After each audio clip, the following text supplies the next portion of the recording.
Hello and welcome to another episode of the BookBaby Spotlight Podcast, your home for interviews with authors, illustrators, editors, and other industry insiders from the world of self-publishing. I'm your host, Sam Sedan, joined by my co-host, Jasmine Gale. Hey, folks. And joining us later today will be BookBaby author Dr. Danisha Keating. She's published her diary as a personal memoir, From Foster to PhD. Jasmine, are you ready to publish your diary yet? I don't think I can handle hundreds of people reading my most private thoughts. But then again, I'm a writer and I enjoy when others do that with their books. I also heard that you made a BookBaby book, though. I did, yeah. So don't rush out to buy it. All I did was a single copy of a mostly blank journal for my niece's birthday. Oh, nice. Did you design the cover?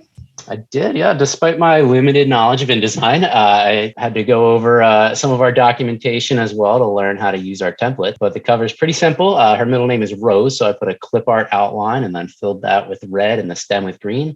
The rest of the cover is black matte with her name in red. So I think it really came out well. Yeah, having a place to put her own thoughts on paper. I bet she loved it. She did. She loves writing, and I'm trying to encourage her to keep that up.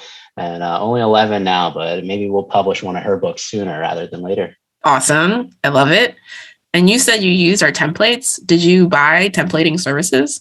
I did not. I did get a little bit frustrated trying to get the layers right due to my lack of knowledge of InDesign. But we luckily have so many different videos and documentation. I wanted to go through the process like a client to really understand that and how that worked. I even failed pre-press once because I accidentally used the soft cover template when it should have been hardcover. Got that convenient fail note from pre-press that our clients may be familiar with. But luckily, I was able to get that resolved without buying the templating services, unlike our guest who decided she was better off without that frustration and just purchased the templating services herself. Speaking of our guest, that's Danisha Keating. Yeah, her new book, From Foster to PhD, is a diary about how she managed to make that journey. Only a small fractions of kids in the foster care system are able to complete. Danisha, thanks so much for joining us. Thank you for having me. And I apologize. I should be saying Dr. Keating, as your book title makes clear. Thank you. It's still that weird, like among friends, I'm like, please don't. But then like other people are like, oh, I'm like, it's an honorable thing, but I don't understand the weight of it. Sometimes like I know from other people, like, where I'm like, oh, you have to call them this. It's like Mr. or Mrs. But then for me, I'm like, it feels weird.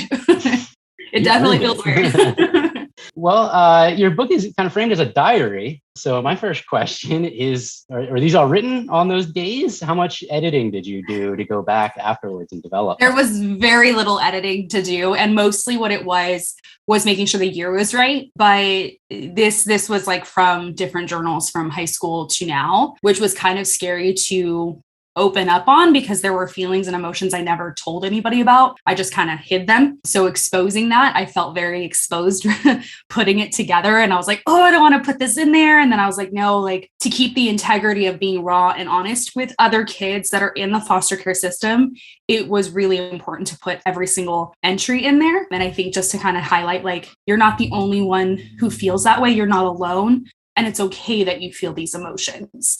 So each one of those, there was very minimal editing. It was usually just to find the date if I missed the date on there, because sometimes I didn't write that at the top. And I was like, okay, let me go look at this. But Facebook also helped because of memories. And there were some things that I was like, oh yeah, that was around the same time. So that was fun.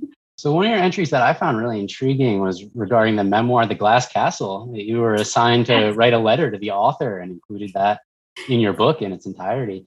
So is that kind of the seed for this book? Did you imagine that someday you'd be publishing your own story? No, but so The Glass Castle is actually funny. I sent the book to that professor who had us read it. I always thought he read the assignments. And he goes, no, I just mailed them off because it was personal between you and the author. And he didn't want to, he didn't want to be the parent who read your diary, basically. So he actually had just said, like, I had no idea. If I wish I had known because I would have helped. But he was just a great professor. But what the book did, I didn't think back then, like, oh, I'm going to write a book just like her. I did think like, oh, it'd be cool. But I'm just like, that means I have to like, my story isn't as bad. I kept saying that to myself. My story isn't as bad. My story isn't as crazy. No one would care about my story. But then years later of, talking to myself in the car and encouraging myself that way, I decided that it was too important to see more foster care voices out there. if you Google on Amazon, or if you go to any bookstore and look up foster care stories, it's usually something that ties you back to foster care parents and how to help them through the process. But there isn't a lot of foster care success stories. There might be a couple where it's like my journey through foster care, but it was more of just journaling out what happened with them, but not like, hey, yeah, like going to success, like getting out of where you were and becoming a different person than where you grew up, and like separating yourself from that lifestyle. There wasn't a lot of those. And so I was like, okay, I need to do something that's encouraging versus just here's all of the trauma that I went through, because that will re-traumatize other people. So I tried to stay away from that kind of stuff. So there was some of the stuff edited out was like the details of abuse, because I realized readers didn't need to know that. But also too, like if I was that little girl reading it again as at 13 or 14 years old, it would have just made it harder to read and I would have put it down. So those were some of the things that were like, that's not needed in there, just because we need it to be straight to the point. People know you go to foster care because of that kind of abuse, and here we are. So it did stem more hope when I read Glass Castle, like, hey, someone out there is just like me with a crazy story, and they're not all just perfect people. Because you look at your friends and you think you're perfect. You have nothing going on. And I didn't know anyone else who had gone through what I went through. So when you start to meet people, you're like, oh, you get it. You get it fully. And most people won't understand that. And most foster care kids don't talk about it. Even as adults, they're just like, that was my past life. I don't discuss it because it's hard. So that Glass Castle really kind of it was a different type of book that you read in class. So that's where I think I gravitated toward the story. But finding that letter, that rough draft, I was like, oh yeah, there it is. So it was good.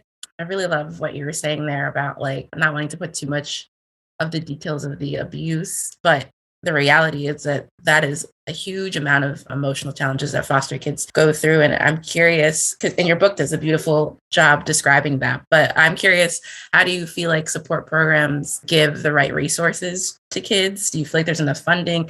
How did you get support for your mental health? I'm really curious about that. So when I went to college, there were no support programs available. They had just started California, where I live, started implementing certain amount of funding every year for specific programs.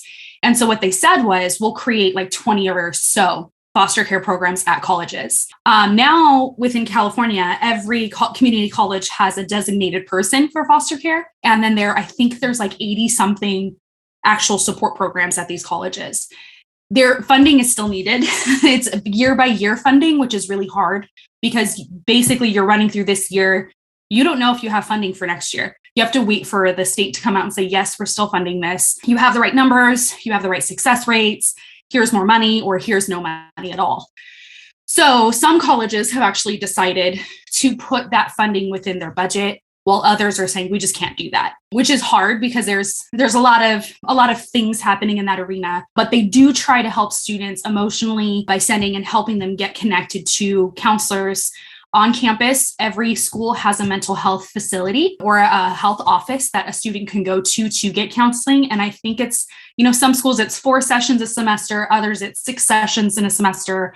But what they have seen with foster care kids is that, they exceed the 6, but also the information that they're sharing is really deep. And most of these colleges have shared that the people who are counseling them are usually students doing their master's programs. So they're not qualified to walk them through trauma. That was something at my school, they had, you could go and do physician primary care stuff, getting what you need to kind of get, but then they'd say, hey, this is where we cap off. You have to go see a doctor. They didn't have mental health at that point. So I did have to pay out of pocket. So I'd always try to find through my church, like the cheapest one I could find. And then you go for a couple weeks and then you don't have money, so you can't go anymore. So it really relied on like getting as much as I could from a session so that I could take what I could going forward and just apply it. And then I started studying psychology. So that kind of helped, but you can't process alone. So you think you're like, yeah, I know I can do this. And you're like, you can't process these things alone. So it is such a benefit to have someone who can walk alongside of you, who can say, okay, try this, try that, try this. In high school, one of the counselors that I met with was like, you should journal out what you're feeling. Cause she's like, because I had said, like, I don't know how to say what I'm trying to say. I usually get stuck and I shut down when people are getting angry and I just don't know what to say. And then I get angry and then I start being mean, but I'm not saying what I want to say. So she's like, journal out what you're feeling and thinking, process that, and then have a conversation with someone. And I'm like, okay. Another counselor that I went to years later was like, yes, do that. That is such a great way to process what you're feeling. So that's actually how the book started, was those journals. But these programs are around the counties. Some counties have mental health connections that they can connect students with and foster youth with, but you have to be enrolled in the program to do that.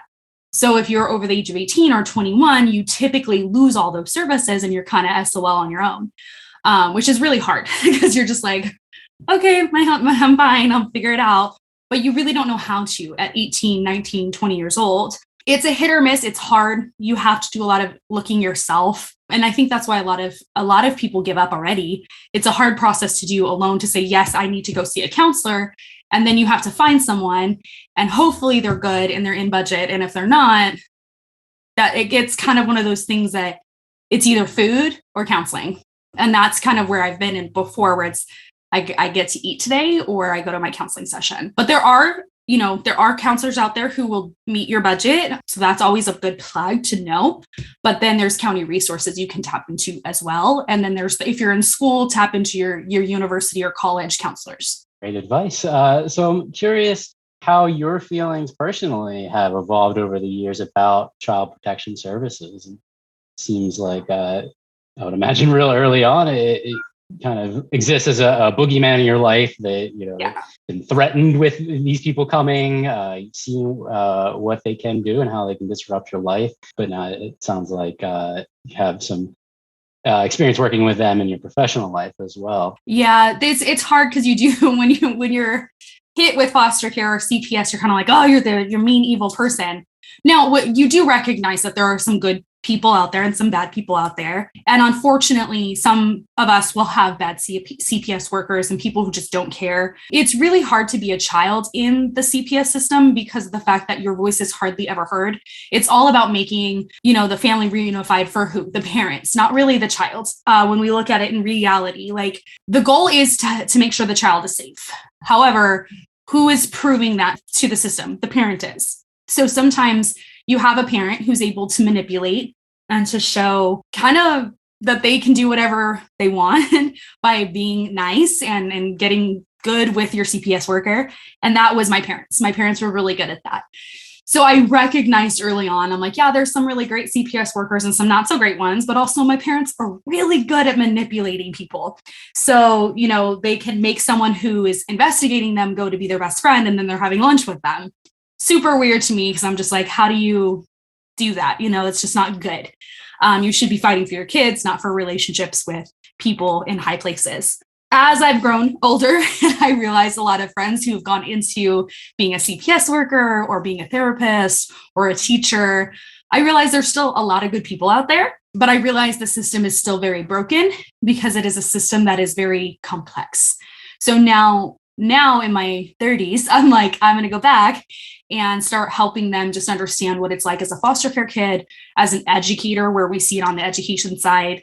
And from my research perspective of like, here's the statistics, like how do we continue to impact this positively? And then hearing how they're doing things, because then I can help maybe speak into it of like, hey, that actually is something I experienced. That's not good. How do we highlight other foster care students in the system now? What are some things that we need to be aware of? One of the biggest things that's kind of starting to shift over is that they used to have, when they picked up a child, they would grab a trash bag or a grocery sack, whatever was in the family home. And they would say, hey, you have a time limit. This is how much you need to, you got to grab whatever you can grab, but then we got to go. So a lot of counties have been fighting against that because they're like, you don't want a child to think they're trash. And when you have a trash bag, that's what it is. And foster care homes would throw the bag away. So it's like, no, like this is the stuff that they're bringing, just help them, wash it, whatever. So now counties are starting to ask for suitcases and duffel bags. So that way they have those in the car with them versus whatever's in the family home. when most of these kids are taken, they're in poverty level. They're in neglect status. They're not going to have this duffel bag or backpack to fill with their stuff in it. So counties are starting to recognize the little things that matter, and it's not always about the big things. So I'm seeing that where I'm like, oh, you actually care. It has changed my perspective of like, y'all suck to like, oh, just some of you might not be the best. And some of you really do care and you love these kids and you're here for a reason. And it's not to destroy families, it's to really protect that child. So it has shifted. Yeah, no, that is like highlighting some really important aspects, like just the experience with the child. If you have the ability to just change one thing about the system to improve for the kids, what would that be? I think just continued support. I think one of the big things they're also right now doing, which I think is great, is that so cops are also one of those not so great presences with foster care kids, because usually they're the ones picking them up with the CPS workers. And so what they have done is like around the holidays, they'll have the police come with them shopping. And so it's like, wow, I wouldn't have thought that. But just to continue to listen to the children's voices, I think is really important. What are the kids wanting? Sometimes the reunification of the parent and the child is more important in the CPS eyes versus the child's safety. So some kids are consistently put back with their family and then taken away. So that's really hard to watch. I've had that happen myself, and it really is damaging. Sometimes you're just like, look, you know how bad the parent is, you know that they're neglectful. You see that they're following the rules, but then the kid gets back and 3 months later, you're picking them back up to take back to a foster home. And that just is disruptive for children. I think the biggest thing also is education, is that their education gets disrupted. They say that it's about the average time in foster care is 8 years. And then when it comes to how many homes that child's in, it could be anywhere between an average of 4 to 12 times before they age out of the system. Some kids, it's higher if you ask. Like I was talking to a foster parent this weekend, and she said her child had been in 18 months since the baby was born to the 18 months, had been in 15 different foster homes. So that's really hard because you hear that and you're like, oh, but then when you're in middle school and elementary and high school, getting disrupted in your education that many times, you don't get your education foundation. And then they go to college and they struggle because they're just like, I didn't have all of my math. I didn't have all of my English. I didn't have all of my sciences. And now I'm struggling in college. So I think if we can continue to like figure out how to not disrupt how these children's lives as much, it's a lot better for them.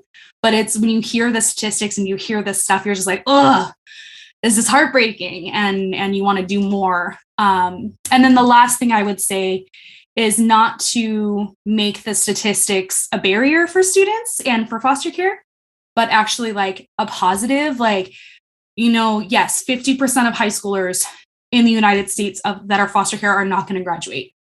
You're among the 50% that does and did and can. Let's figure out how to help you. But a lot of the times these numbers are presented and it just distinguishes hope. And you're just like, oh, where's the hope in this? And it discourages so many students and foster parents from trying. And I think that's something we can do a lot better on. So you had this diary, I guess for a few years, you had it, unpublished. How did you end up deciding to publish with BookBaby?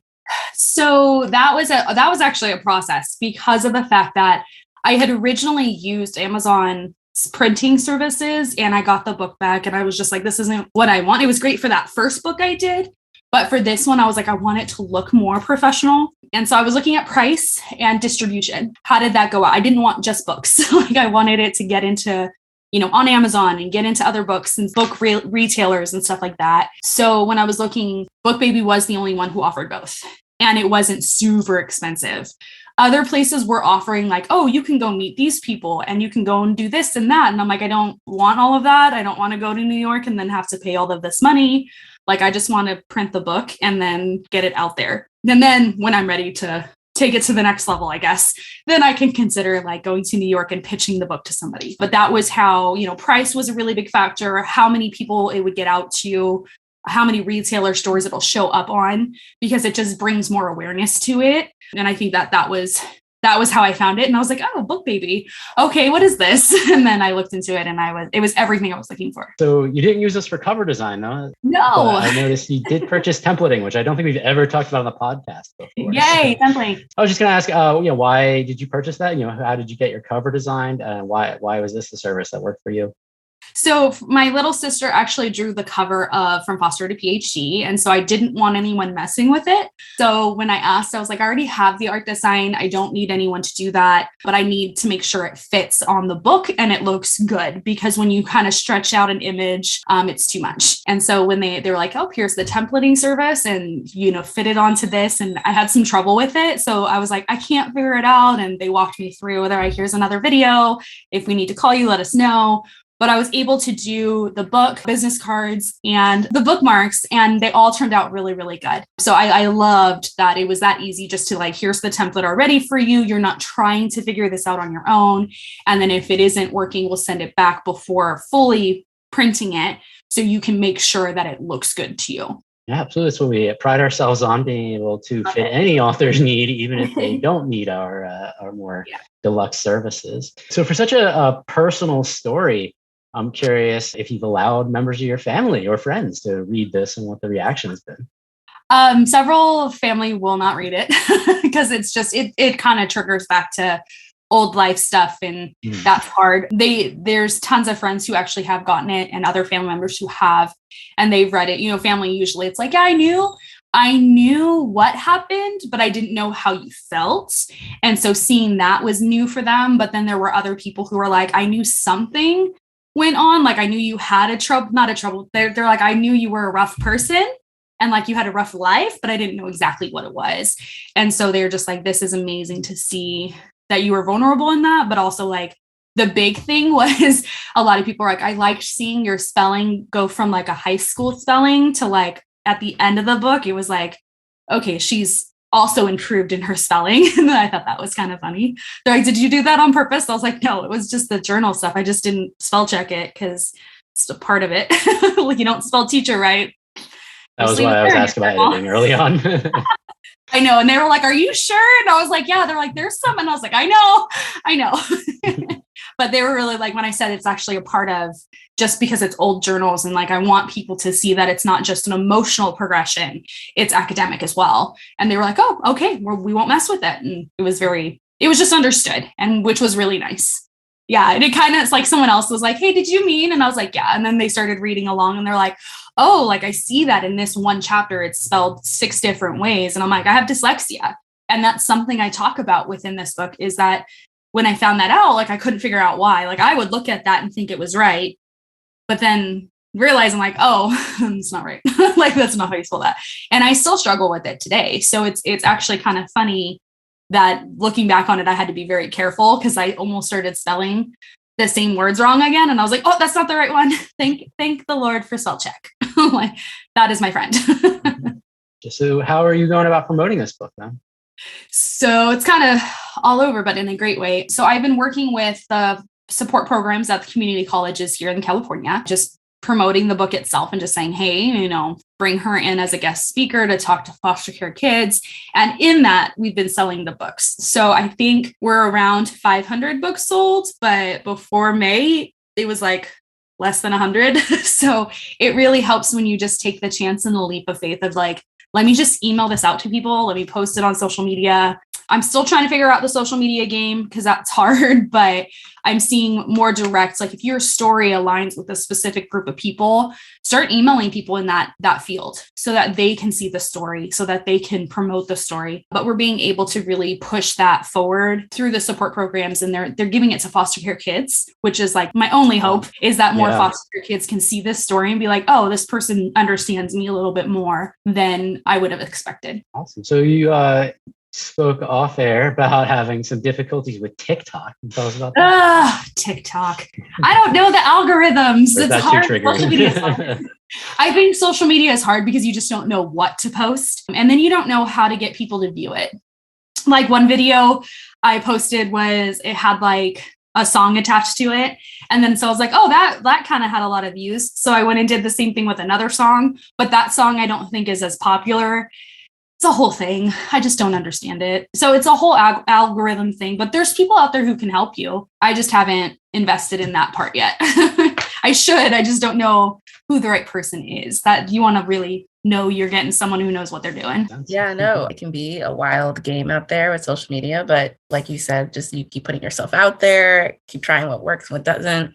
Curious to know like what's next for you and all your book endeavors. So there's lots of stuff that I'm thinking through, but really just talking to more programs. It's actually really cool because this year we have 33 events lined up to talk to foster care programs, parents, and staff and faculty at colleges, just to share my story, but also my dissertation research I did, which is how I finished my degree. Very long paper if you don't know what it is. But talking to them, and then more people are bringing me in the fall to talk to the students as well, because it's just going to be an ongoing thing. The next book I'm thinking through is actually highlighting foster care voices of other people. And it's basically would be foster to blank, where they get to fill in the blank of what they felt was their success or what they felt that they did well on. Because I really believe we're not all going to have the same story. But what's neat is that it all can be celebrated the same way. You know, if a foster care kid gets their driver's license, that's actually a big win. Most people are like, that's not a big deal. And I'm like, it is for foster care. Getting their car by themselves, getting a job, going and maybe being a cosmetologist and or a welder, that's just as successful as getting a PhD. So I want to highlight their voices just to say like, hey, here's more people out there and the success looks different, but it's all on the same level. So that's kind of what's next. All right. Thanks again to Dr. Keating for her time. Jazz, you know what I'm wondering. How would you promote that book? Definitely through social media by telling her story, sharing commonalities like she did in this interview with the public, and then she can lead into talking about her book. That's a great way to self-promote. Yeah. One thing I noticed was that she's enrolled in KDP Select. Yeah. Describe that more in detail for our listeners out there. Good call. So KDP is Amazon's self-publishing platform.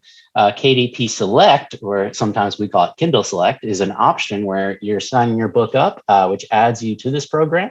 You're allowed to run a countdown deal and a free ebook once you're enrolled. Okay, cool. Are there any drawbacks to that?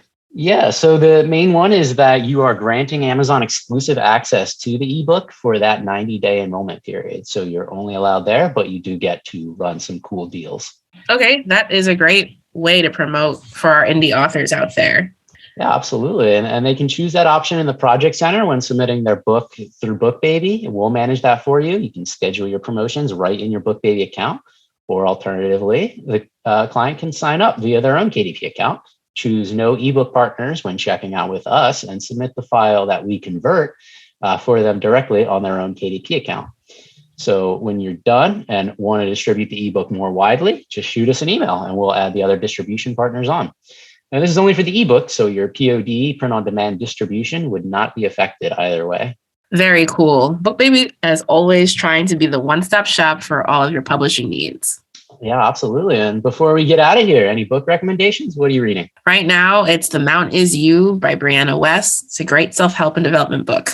You? Yeah, I just finished Down and Out in Paris and London by George Orwell. It was really cool seeing some of his earlier work. I'd only ever read 1984 and Animal Farm. And Rebecca Solnit, she inspired me to dig into some of his older books with her book, Orwell's Roses, where she deconstructs the importance of gardening and roses in particular in his life and in his works. Very cool. Very detailed. So I think that's all we wanted to get to today. Huge thanks goes out to Dr. Danisha Keating. Her book, From Foster to PhD, is available in the BookBaby bookshop right now.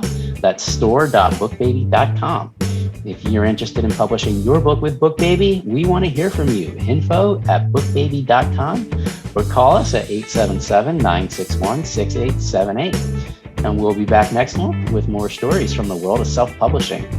Please remember to like, subscribe, share, and rate the BookBaby Spotlight on your podcasting platform of choice. And until next time, stay safe, everyone.